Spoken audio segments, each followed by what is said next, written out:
If Summer Wells was abducted from the basement of her house by a stranger, it seems that she would have put up a fight and screamed for help. Summer's parents said that their 5-year-old daughter was tough. She was stronger than her older brothers. She could run as fast as a little motorcycle. Candace and Don Wells said that Summer was the boss of the family. She'd give them a run for their money every day. She'd give them a run for their money. And there was times, we'd be, at our boys like, don't do this and don't do that. And next thing you know, a stick would come up and just whop them, and it'd be like, Summer, don't do that. Summer was the boss of the family. She typical girl. When they get out of line, she'd put them in line. She'd do her best. She loved to play in the mud and the water and swing on her swing and enjoy dirt. When I run the lawnmower around, she would run behind me. When the boys run their bikes around, she, as fast as that little bike could go, she would be behind them running and keeping up with them, no problem. She loved to run. She just loved to run, and she could pull herself up on that swing, her full body weight with her 2 hands, and she could do that. None of the other boys can do that, but she can. Summer's house is small and only measures 780 square feet. Someone would have most likely heard Summer scream and struggle if an abductor grabbed her. At the time of her supposed disappearance, her 3 brothers were upstairs watching TV and would have heard their little sister scream, as there is no door between the upstairs and the downstairs in their house. At the same time, Summer's mom and grandma were outside by the camper that is located only 57 feet from the basement door. The house on Ben Hill Road has 11 acres of land. The area is quiet and there's not a lot of noise from the road. All of the houses on Ben Hill Road are situated far apart from each other, and it would be easy for anyone on the Wells' property to hear the screams of a little girl. It was a quiet afternoon in Hawkins County, Tennessee on the day of Summer's disappearance. In fact, her mom said that she drove around the neighborhood looking for her missing daughter, and she didn't see any cars or other people. Okay, so I picked up her phone, I dialed 911. I said, I cannot find my daughter. And they sent people out, and I wasn't just going to stand there and wait for them to send people out. Right. I jumped in my mom's truck, and I went down the driveway as fast as I could. I went everywhere I could possibly think, every road which way.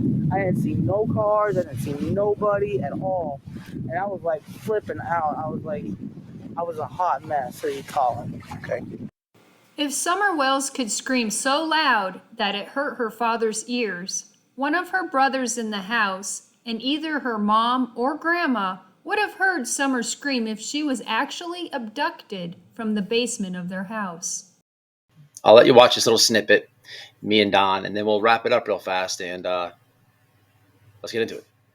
I don't know, you were saying that you remember that picture, like the exact time or something like that. It's got little Summer, her mouth is open, and you have like your shirt off behind her. Yeah, she was screaming really loud. I was like, Summer, gosh, you're killing my ears. She was just proud of it, and she kept doing it. So, and just screaming real loud. I told Candace put some pictures, at that time. Yeah. She could scream so loud it was just piercing our ears, She was just at that age where she could scream like that. So That's all that was. In the case of Summer Wells, the child abduction theory hasn't been proven. In fact, there was no evidence found to support this theory. The only people who say that Summer was abducted are her parents. Both of her parents haven't been eliminated as suspects. Her mom had a motive, the means, and an opportunity to commit a crime against her daughter and cover it up. Law enforcement needs to go back and re-interview Summer's mom, dad, grandma, and brothers. A cold case investigator needs to re-look at the case files and see what the Hawkins County detectives missed. Justice needs to be served to the person who is responsible for Summer's disappearance. Will says he overheard authorities say search dogs followed Summer's scent down the trail to the road before losing it. He painted a vivid picture of a kidnapping, telling me a neighbor likely heard Summer scream. I think whoever grabbed her probably had her mouth covered, and I think she was gasping for air by the time she got down through here somewhere, because our neighbor heard a scream, a really funny scream. I think they just carried her to a vehicle and threw her in there and took her somewhere far away from here. Hawkins County Sheriff Ronnie Lawson has not publicly commented on specifics of the case until now. I asked Sheriff Lawson about Wells' claims. Did dogs follow Summer's scent down the trail to the main road? The sheriff says yes. The dogs had a pretty good trail, a track for a little while, but then it disappeared. But they lost scent when they come to the road. And sometimes canines, they will lose the scent when it changes different type, where they maybe went from the gravel to the pavement. And did a neighbor hear a scream? Best I recall, it's been a couple months ago, I think that was unfounded. The Wells family lives across the street from a neighboring property. On mirroring mountains, together they can be described as sentinels which sit high over Ben Hill Road. The night Summer went missing, the neighbor swears that she and her 2 children heard a scream shortly before they joined the search for a now missing Summer Wells. It's there, but you want to forget. On the watch and hypervigilant. That's how Jody Sue Brown was the very day Summer Wells went missing. There was no TV, no noise at all. Jody Sue was in her cabin with her teenage kids, 19 and 14, waiting for anything. We were kind of hyper alert because of property things that had happened the day before. So we were listening for noise. Everything was kind of quiet. The sale brought a plethora of people to their door, confused about which piece of land was for sale, leading to a dispute of property lines. While we were out at one point doing survey lines, and there was a flash of a car that went up Candace and Donnie's driveway. Something about it struck me wrong. She and her family next heard a truck door slamming and dismissed it as their neighbors. The next sound was harder to justify. About an hour and a half before Summer is thought to go missing, Jody Sue, her son, and her daughter heard something far more suspicious. A scream. Stopped all 3 of us cold. Her daughter was the first to go to the cabin door. Then all 3 were there, listening still. We heard just this kind of shrill, almost animalistic scream.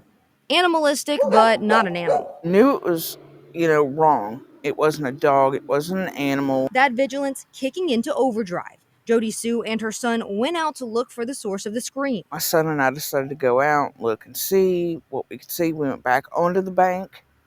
Didn't see anything, didn't hear anything. They went on with their evening. The kids returned to being kids. Jody Sue headed down her driveway around 6 to tend to flowers. And at this point, I start hearing Candace hollering for Summer. And then my brain immediately went, scream earlier, this, uh-oh.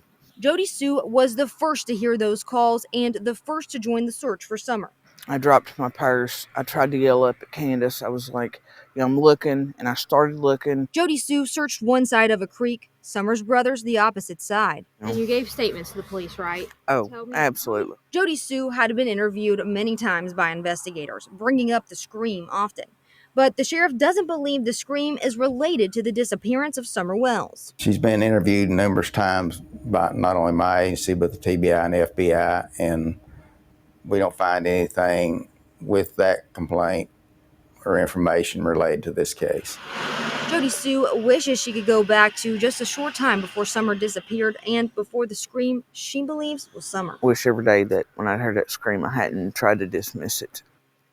Referencing the work of the FBI, TBI, and his own deputies, Hawkins County Sheriff Ronnie Lawson reiterated in an interview the same week as Jody Sue's that investigators have found absolutely no proof that an abduction has taken place.